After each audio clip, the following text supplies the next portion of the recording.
നീ ആരുടെ മോനാണെങ്കിലും എനിക്ക് മുത്താണ് അച്ചൂട്ടാ. മനുഷ്യന് അടുപ്പുണ്ടാവാൻ രക്തബന്ധം വേണമെന്ന് പറയുന്നത് വലിയ നുണയാണ്. നിന്റെ ഈ ഇഷ്ടം അത് വിലമതിക്കാനാവാത്ത നിധിയാണ്. എന്നും നീ എനിക്ക് മകനാണ്. എന്റെ പ്രിയപ്പെട്ട മകൻ അച്ചൂട്ടൻ.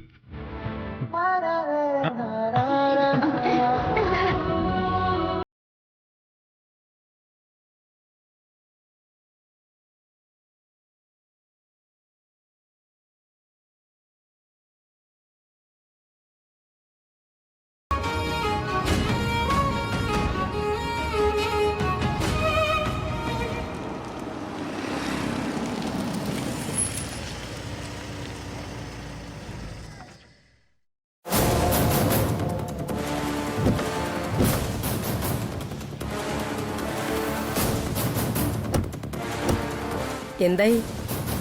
സ്കൂളിലെ പരിപാടിയൊക്കെ നന്നായിരുന്നില്ലേ? പരിപാടിയൊക്കെ നന്നായിരുന്നു. പക്ഷേ അതുകൊണ്ട് നമുക്ക് എന്താ ഒരു മെച്ചം? എന്റെ കാശിനാഥന്റെ ഒരു സാന്നിധ്യവും ഞാൻ അവിടെ കണ്ടില്ല. വെറുതെ ആശിച്ചത് മാത്രം മിച്ചം. അത് നീ എങ്ങനെ ഉറപ്പിച്ചു? ഓരോ കുട്ടിയുടെയും കുടുംബവും ഗോത്രവും കുലവും ഒക്കെ പരിശോധിച്ചോ? ഇല്ലല്ലോ. അതൊന്നും വേണ്ടി വരില്ലമ്മേ. ഇങ്ങനൊരു ഫംഗ്ഷന് ആരും സ്കൂളിൽ കുട്ടിയെ ഒറ്റയ്ക്ക് വിടില്ലല്ലോ. എല്ലാ കുട്ടികളുടെയും രക്ഷകർത്താക്കളും അവിടെ തന്നെ ഉണ്ടായിരുന്നു. ആ രാധയും അവളുടെ അനുജത്തിമാരെയൊന്നും ഞാനൊരിടത്തും കണ്ടില്ല. കഷ്ടം. കണ്ണും കാതും തുറന്നു നടന്നാലല്ലേ കാണൂ. ഞാൻ കണ്ടു. ഇയാളുടെ കുട്ടി അവിടെ തന്നെയുണ്ട്. അല്ലെങ്കിൽ ആ രാധ അവിടെ വരേണ്ട ആവശ്യമില്ലല്ലോ. പക്ഷെ അവൾ അവിടെ ഉണ്ടെന്നുള്ള കാര്യം ഏറെക്കുറെ ഉറപ്പല്ലേ? ഇവിടെ വേറെ സ്കൂളുകളുണ്ടല്ലോ, അവിടെ അന്വേഷിക്കാം നമുക്ക്. തിരിച്ചറിയാനൊരു അടയാളം പോലും ഇല്ലാത്ത കുട്ടിയെ നമ്മൾ തേടിക്കൊണ്ടിരിക്കുന്നത്. പറ്റുന്നിടത്തൊക്കെ ഇയാളുടെ കണ്ണിൽ നിന്ന് ഞാൻ അവരെ മറച്ചു പിടിക്കും. അങ്ങനെ ഇപ്പോ ഇയാൾ ആ കുടുംബത്തെ ദ്രോഹിക്കണ്ട. എന്തെന്ന് പറഞ്ഞ നമ്മൾ ഇനിയും തിരയുക. അതാ എനിക്കിപ്പോഴും പിടികിട്ടാത്തത്. എല്ലാത്തിനും അതിൻ്റെതായ സമയമുണ്ട് മേഘനാഥ. ആ സമയം വരാതെ നമ്മൾ എത്ര കൈകാലിട്ടടിച്ചാലും ഫലം ഉണ്ടാവില്ല.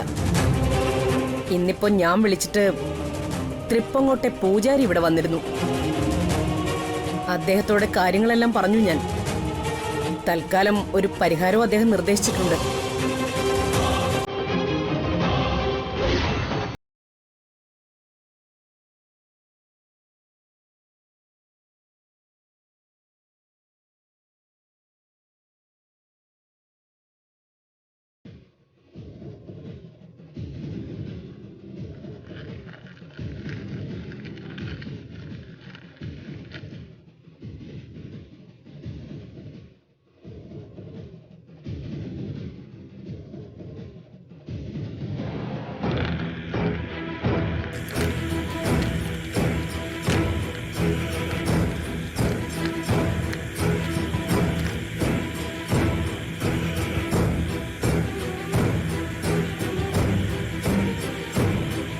മേഘനാഥന്റെ സമയദോഷത്തിന് ഇപ്പോഴും അറുതി വന്നിട്ടില്ല. അത് കൂടുതൽ ബുദ്ധിമുട്ടുണ്ടാക്കുമെന്നാണ് പ്രശ്നത്തിൽ കാണുന്നത്. കാര്യസാധ്യങ്ങളിൽ പരാജയം, വിഘ്നം. എന്ത് കാര്യത്തിൽ ഇറങ്ങി പുറപ്പെട്ടാലും പരാജയപ്പെടുന്ന അവസ്ഥ.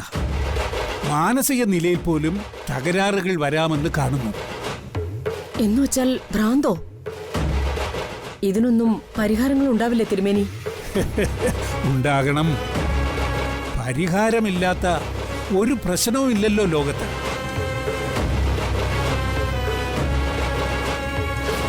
കൈമോശം വന്ന മകനെ കണ്ടുകിട്ടുന്നതിനാണ് മേഘനാഥൻ മറ്റെല്ലാ കാര്യങ്ങളും ഉപേക്ഷിച്ച് അലഞ്ഞു നടക്കുന്നത്. ആ അന്വേഷണത്തിന് എന്തെങ്കിലും ഒരു ഫലം ഉണ്ടാവുമോ എന്ന തിരുമേനി ആദ്യം നോക്കി പറയേണ്ടത്. ശരി, ആദ്യം മേഘനാഥന്റെ മകന്റെ കാര്യം തന്നെ പറയാം. ആ കുട്ടി ആരോഗ്യവാനായി തന്നെ വളരുന്നുണ്ട്. രക്തബന്ധമുള്ള ചിലരുടെ സംരക്ഷണവും അവനുണ്ടെന്നാണ് കാണുന്നത്. കുഞ്ഞിനെ എങ്ങനെയാണ് നഷ്ടപ്പെട്ടതെന്ന് ഭവാനിയമ്മയ്ക്ക് വല്ല അറിവുണ്ടോ? അന്ന് വർഷങ്ങൾക്ക് മുൻപ് തൃപ്പങ്ങോട്ട് വെച്ച് ആ വക്കീലുണ്ടല്ലോ പത്മനാഭൻ, അയാള് സുഭദ്രയെ വെട്ടിക്കൊല്ലുകയായിരുന്നു. പിന്നെ അയാളെ ഈ നാട്ടിൽ കണ്ടിട്ടേയില്ല. ആ ദിവസം തന്നെ സുഭദ്രയുടെ അനുജത്തിമാരെയും കാണാതായി. ആ കുട്ടികൾ മേഘനാഥന്റെ മകനെയും കൊണ്ട് പോയിരിക്കാമെന്നാ ഞങ്ങൾ കരുതുന്നേ. ആ, അത് ശരിയായിരിക്കും.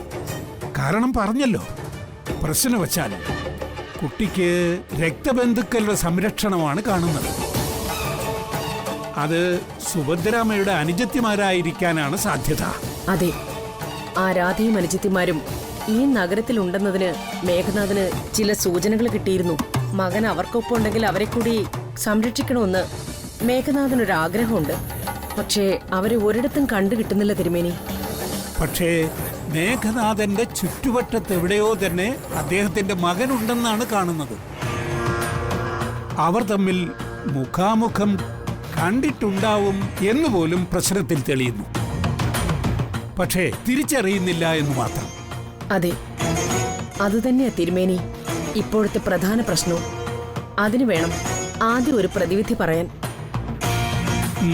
ശരി, നോക്കട്ടെ. സത്ഫലങ്ങൾ ഉണ്ടായി വരാൻ അല്പം കൂടി സമയമെടുക്കും. അത് വേഗത്തിലാക്കാനും ഫലം ഏറ്റവും അനുകൂലിപ്പിക്കാനും ഒരു മഹാരുദ്രയജ്ഞം നടത്തുന്നത് നല്ലതായിരിക്കും. അതത്ര എളുപ്പമുള്ള കാര്യമല്ല. ഏറെ ക്ഷമ വേണം. മനസ്സ് ശിവനിൽ അർപ്പിച്ച് ശിവസായുജ്യം നേടാനുള്ള ഭക്തി വേണം. അതില്ലാതെ അക്ഷമയോടെ ഭക്തി തീണ്ടാതെ പൂജ ചെയ്താൽ വിപരീത ഫലം പോലും ഉണ്ടാകാൻ സാധ്യതയുണ്ട്.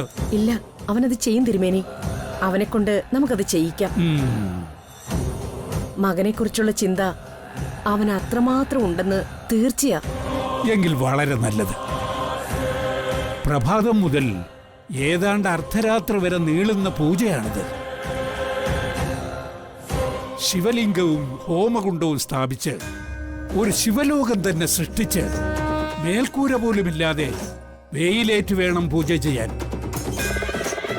പൂജ കഴിഞ്ഞ് ഹോമദ്രവ്യങ്ങൾ ജലത്തിലൊഴുക്കി ദേഹശുദ്ധി ചെയ്യണം.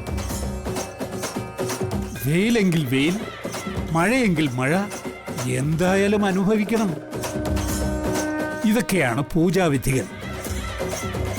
ഇത്രയും കാര്യങ്ങൾ ചെയ്യാൻ മനസ്സുണ്ടെങ്കിൽ ഈ കാർത്തിക പൗർണമി ദിവസം പൂജ നടത്താം. ഫലമുണ്ടാകുമെന്നത് ഉറപ്പ്. ശരി, ആയിക്കോട്ടെ. അതൊക്കെ നമുക്ക് അവനെ കൊണ്ട് ചെയ്യിപ്പിക്കാം. പക്ഷേ ആര് പൂജ ചെയ്യും? തിരുമേനി തന്നെ ഇവിടെ വന്ന് ചെയ്യൂ അത്? നോക്കാം. ഞാൻ തന്നെ പൂജ ചെയ്യാൻ നോക്കാം. പക്ഷേ ഉറപ്പ് പറയാനാവില്ല. എനിക്ക് ചിലപ്പോ പൂജയ്ക്ക് വരാൻ സാധിച്ചില്ലെങ്കിൽ പ്രാപ്തരായ ആൾക്കാരെ ഞാൻ ഏർപ്പാട് ചെയ്യാം. എന്താ, അതുപോരെ ഭവാനിയമ്മയ്ക്ക്? ധാരാളം മതി. എല്ലാ ദൈവങ്ങളും അവന് എതിരാണെന്ന് തോന്നിപ്പോയ ഒരു സമയമുണ്ട്. ആ ദൈവപ്രീതിക്കായി പലവട്ടം ആരാധനകളും പൂജകളും നടത്തിയിട്ടുമുണ്ട്. എല്ലാ ദൈവങ്ങളും അവന് എതിരാണെന്ന് തോന്നിപ്പോയ ഒരു സമയമുണ്ട്. ആ ദൈവപ്രീതിക്കായി പലവട്ടം ആരാധനകളും പൂജകളും നടത്തിയിട്ടുമുണ്ട്. പക്ഷേ ഒന്നിനും ഇതുവരെ ഫലം ലഭിച്ചിട്ടില്ല. ഇങ്ങനെയെങ്കിലും ഫലം ലഭിക്കട്ടെ. ഈ കാർത്തിക പൗർണമി മേഘനാഥന്റെ ജീവിതത്തിൽ പുതിയ വെളിച്ചം പകരുമെന്ന് വിശ്വസിക്കാം. വിശ്വസിക്കാം, ഉറപ്പാണ് ദേവിയെ.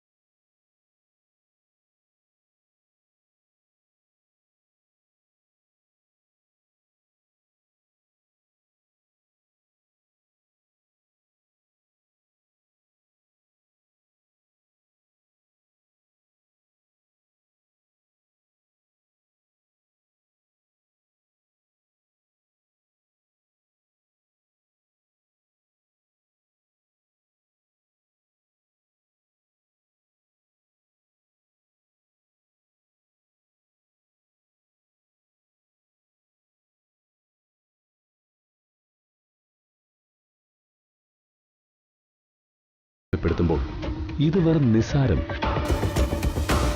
കാർത്തിക പൗർണമി ദിവസം എല്ലാ കാര്യങ്ങളും ഒഴിവാക്കി ഞാൻ ഈ പൂജ ചെയ്യും.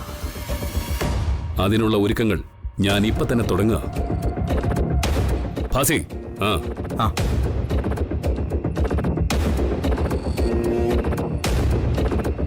എന്റെ ശ്രീപരമേശ്വര, തൃപ്പങ്ങോട്ടെയും കോട്ടയ്ക്കലെയും ദേവീദേവന്മാരെ, ഈ പൂജയിലെങ്കിലും അവന് കാര്യസാധ്യം നടത്തി കൊടുക്കണേ.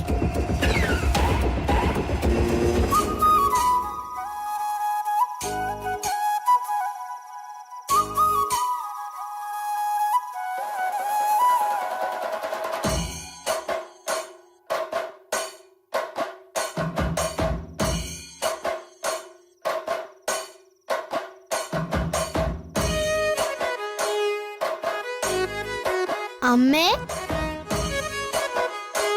ആഹാ, അച്ചുടാ, ഉറങ്ങിയില്ലേ ഇതുവരെ? ഇതെന്താ ഗ്ലാസ്സില്? എന്താ കുടിക്കുന്നേ? വെള്ളവാ. അമ്മയല്ലേ പറഞ്ഞത് രാത്രി ഉറങ്ങാൻ കിടക്കുമ്പോഴും രാവിലെ എഴുന്നേൽക്കുമ്പോഴും കൊറേ വെള്ളം കുടിക്കണമെന്ന്. രാത്രി കുടിക്കണമെന്നൊന്നും ഞാൻ പറഞ്ഞില്ല, രാവിലെ കുടിക്കുന്നതൊക്കെ നല്ലതാ. ആട്ടെ, അച്ചൂട്ടൻ എന്താ ഇതുവരെ ഉറങ്ങാത്തെ? പകല് മുഴുവൻ ഓടിയതിന്റെയും ചാടിയതിന്റെയും ഒക്കെ ക്ഷീണം ഉണ്ടാവില്ലേ ഇദ്ദേഹത്തിന്? ക്ഷീണമൊന്നുമല്ല, ഞാനേ ഒരു കാര്യം ആലോചിക്കായിരുന്നു. എന്ത് കാര്യം? കേക്കിന്റെ കാര്യം. കേക്കിന്റെ കാര്യോ? അച്ചൂട്ടന്റെ പിറന്നാളില്ലേ, അതിന് വാങ്ങുന്ന കേക്കിന്റെ കാര്യം തന്നെ. ഓ, അതിപ്പോ കേക്കൊക്കെ നമുക്ക് വേണോ? കുറച്ച് മിഠായി കൊണ്ട് അഡ്ജസ്റ്റ് ചെയ്യാൻ പറ്റുമെങ്കിൽ. ഒരു അഡ്ജസ്റ്റ്മെന്റും ഇല്ല. കേക്കിന് കേക്ക് തന്നെ ഉണ്ടായാലേ പറ്റൂ. നിങ്ങൾക്കൊക്കെ ബുദ്ധിമുട്ടാണെങ്കിൽ എനിക്ക് എന്റെ അച്ഛൻ വാങ്ങി തന്നോളും. ഞങ്ങൾ കേക്ക് ഷോപ്പിൽ പോവാനിരിക്കുക നാളെ തന്നെ. ഓ, അപ്പോ നിങ്ങൾ അച്ഛനും മകനും തമ്മിലിപ്പോ ഒരേ ലോകത്തായല്ലേ? ഈ അമ്മയായി ഞാൻ ഔട്ടും. അതെ, എന്റെ അച്ഛനും ഞാനും ഇപ്പൊ ഒരേ ലോകത്താ. അമ്മയ്ക്ക് അവിടെ വരണമെങ്കിൽ അമ്മ അച്ഛനെ കല്യാണം കഴിച്ചാൽ മതിയല്ലോ. അച്ചു, എന്ത് വർത്താനോ നീ പറയുന്നേ? ആരെങ്കിലും കേട്ടാ എന്ത് വിചാരിക്കും? എന്ത് വിചാരിക്കാൻ? അമ്മയുടെ മുമ്പിൽ വെച്ചല്ലേ അങ്ങള് പറഞ്ഞത് അച്ഛാന്ന് വിളിച്ചോളാൻ. അമ്മ സമ്മതിച്ചോണ്ടല്ലേ അച്ഛനെ കൊണ്ട് സ്കൂളിൽ ഞാൻ. മതി മതി, സമ്മതിച്ചു. അച്ചൂട്ടനെ അച്ഛൻ കേക്ക് ഷോപ്പിൽ കൊണ്ടുപോയി കേക്ക് വാങ്ങിച്ചു തരും. പക്ഷേ മേലാൽ ഒരിക്കലും അമ്മയോട് ആ അച്ഛനെ കല്യാണം കഴിക്കാൻ പറയരുത്. അതെന്താ പറയാൻ പാടില്ലാത്ത? കാരണമുണ്ട്, ഒരു വലിയ കാരണം. അതിപ്പോ പറഞ്ഞ അച്ചൂട്ടന് മനസ്സിലാവില്ല. മോൻ പോയി കിടന്ന് ഉറങ്ങിക്കോ. അമ്മ കുറച്ചു നേരം ഒറ്റയ്ക്കിരുന്നോട്ടെ. അമ്മയ്ക്ക് എന്നോട് പിണക്കം. അച്ചൂട്ടാ, പോവാൻ പറഞ്ഞാ പോണം. അത്ര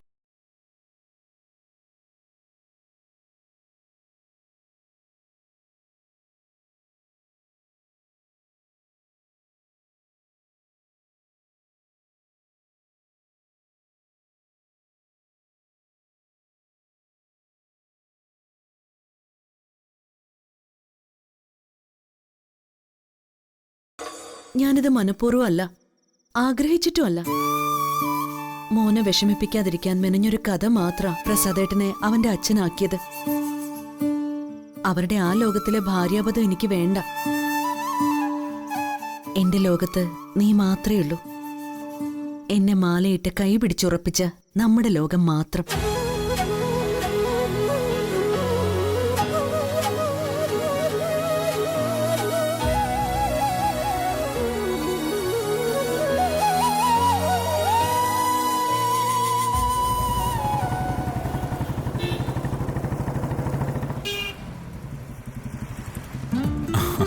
വാ.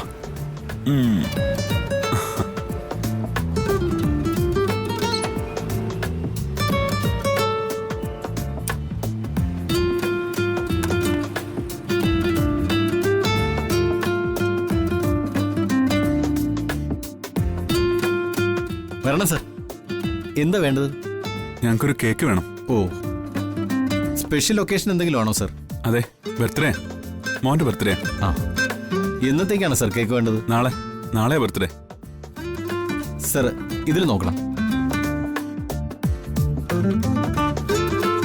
ഇതിൽ ഏതുതരം കേക്ക് വേണമെന്ന് പറഞ്ഞാൽ ഞങ്ങളത് ഉണ്ടാക്കി ഡെലിവറി ചെയ്യാം. ആ, കേക്ക് ഞാൻ സെലക്ട് ചെയ്യാച്ചാ.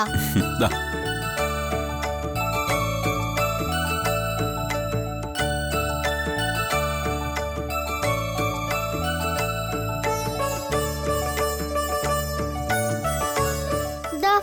കേക്ക് മതിയെങ്കിൽ ഇത് നല്ല ടേസ്റ്റ് ആയിരിക്കും. ഇത് മതിയോ? സാറെന്ത് പറയുന്നു? ഞാനെന്ത് പറയും? അവന്റെ ബർത്ത്ഡേ, അവന്റെ കേക്ക്, അവന്റെ സെലക്ഷൻ. എനിക്ക് ഒരു റോളും ഇല്ല. അത് തന്നെ ഉറപ്പിച്ചോളൂ. സെലക്ഷൻ മോശമില്ല കേട്ടോ. കുറച്ച് വലിയ കേക്ക് ഫിക്സ് ചെയ്യട്ടെ, ഒരു 2 കിലോ വരുന്നേ. ആയിക്കോട്ടെ. ആ സർ, മോന്റെ പേരെന്താ? അച്യുതെന്നാ. എത്രാമത്തെ പിറന്നാളാണ് സർ? 8ാമത്തെ. Thank you sir.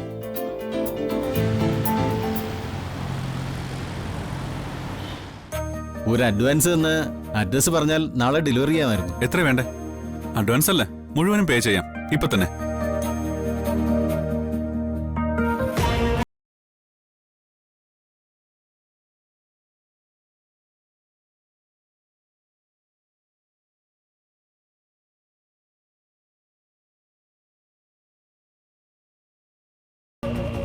ആ ഹലോ സർ, ഗുഡ് മോർണിംഗ്. ഓ Prasad, what a surprise. Achu ഉണ്ടല്ലോ. എന്താ രണ്ടുപേരും കൂടെ പരിപാടി? നാളെ അച്ഛന്റെ ബർത്ത്ഡേ ആണ് സർ. അവനൊരു ബർത്ത്ഡേ കേക്ക് ബുക്ക് ചെയ്യാൻ വേണ്ടി വന്നതാ. ഓ മൈ ഗോഡ്, വീണ്ടും സർപ്രൈസ് ആണല്ലോ. എന്റെ മകന്റെ ബർത്ത്ഡേ നാളെയാണ്. It's really a coincidence. ഓ അത് ശരി. അപ്പോ സാറിനൊരു മകനുണ്ടല്ലേ? മകനുണ്ടെന്ന് പറയാനാവില്ല, ഉണ്ടായിരുന്നു. ഇന്നിപ്പോ അവൻ എനിക്കൊപ്പം ഇല്ല, അത്ര തന്നെ. സോറി സർ, ഡിവോഴ്സ് ആയി പോയതായിരിക്കും അല്ലേ? ഇപ്പോഴത്തെ ഒരു രീതി അതായതുകൊണ്ട് ചോദിച്ചതാ. ഏയ്, നോട്ട് അറ്റ് ഓൾ. ഡിവോഴ്സ് ആണെങ്കിലും സമാധാനം ഉണ്ടായിരുന്നു. My story is different.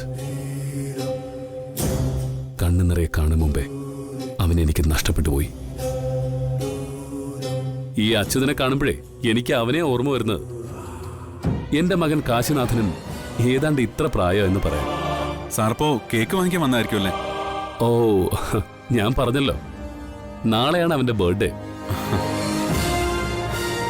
എല്ലാ വർഷവും അവന്റെ ജന്മദിനത്തിൽ ഞാനൊരു കേക്ക് വാങ്ങും, ഒരു ഉടുപ്പും മേടിക്കും.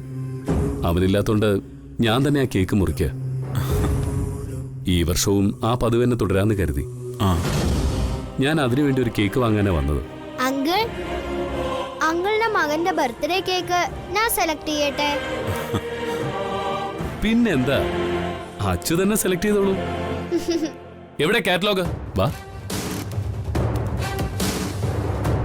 Catalogue please.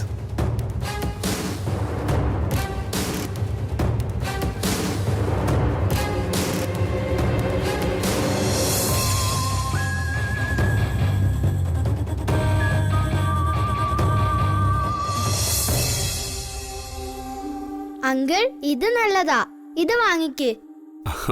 Okay, very good. ഈ കേക്ക് ഒരെണ്ണം നാളെ തന്നെ വേണം കേട്ടോ, ചെറുത് മതി. Okay, done sir. മകന്റെ പേരെന്താണ് സർ? കാശിനാഥൻ. അഡ്രസ് പറഞ്ഞോളൂ സർ, കേക്ക് ഞങ്ങൾ അങ്ങോട്ട് കൊടുത്തേക്കാം. അഡ്രസ്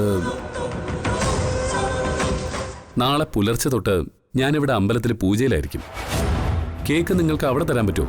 സർ, അമ്പലത്തിലൊക്കെ ഓഫീസിലെത്തിച്ചാൽ മതിയോ സർ? ഓഫീസിലില്ല ഞാൻ. അമ്പലത്തിന് സമീപത്ത് ഞാനൊരു പൂജാ മണ്ഡപം ഒരുക്കിയിട്ടുണ്ട്. അതൊരു ശിവലോകമാ.